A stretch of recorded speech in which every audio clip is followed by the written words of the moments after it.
একদা রাতের বেলা রাসূল সাল্লাল্লাহু আলাইহি ওয়াসাল্লাম তার চাচাতো বোন উম্মে হানির নিজ বাড়িতে শায়িত ছিলেন।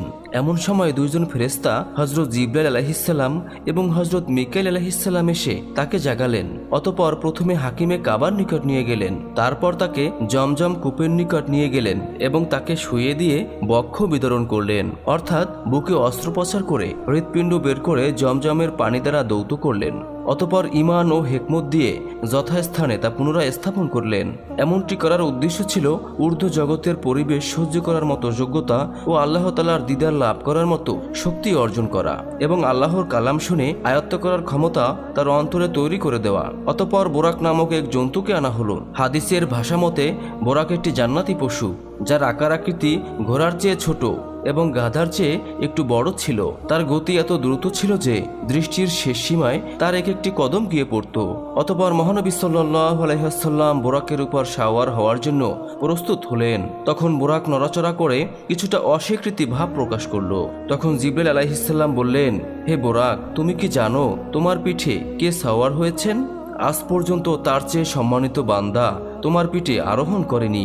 ইনি হলেন সাইয়্যিদুল মুরসালিন খাতামুন নাবিয়িন হযরত মুহাম্মদ সাল্লাল্লাহু আলাইহি ওয়াসাল্লাম। তখন বোরাক লজ্জাবনিত হয়ে তার শরীর ঘামে ভিজে গেল।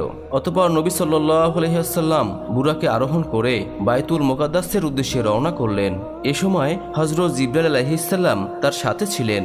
যাবার সময় রাস্তার পাশ দিয়ে তিনি এক বৃদ্ধার কাছ দিয়ে অতিক্রম করতেছিলেন। বৃদ্ধা হযরত মুহাম্মদ সাল্লাল্লাহু আলাইহি ওয়াসাল্লামকে ডাক দিলেন। তখন জিবরাইল আলাইহিস সালাম বললেন, হে নবী, আপনি সামনে চলুন, এর প্রতি আপনি কোনো গুরুক্ষেপ করবেন না। আরো কিছুক্ষণ যাওয়ার পর আরেক বৃদ্ধার সাথে দেখা হলো। সেও মহানবী সাল্লাল্লাহু আলাইহি ওয়াসাল্লামকে আহ্বান করলো। অতঃপর হযরত জিবরাইল আলাইহিস সালাম নবীকে পুনরায় যেতে বললেন। আরো কিছু দূর অগ্রসর হয়ে দেখলেন একদল লোক। তারা নবী করিম সাল্লাল্লাহু আলাইহি ওয়াসাল্লামকে দেখে বললেন, আসসালামু আলাইকুম। তখন হযরত জিবরাইল আলাইহিস সালাম বললেন, আপনি এদের সালামের জবাব দিন। ফলে নবী করিম সাল্লাল্লাহু আলাইহি ওয়াসাল্লাম তাদের সালামের জবাব দিলেন।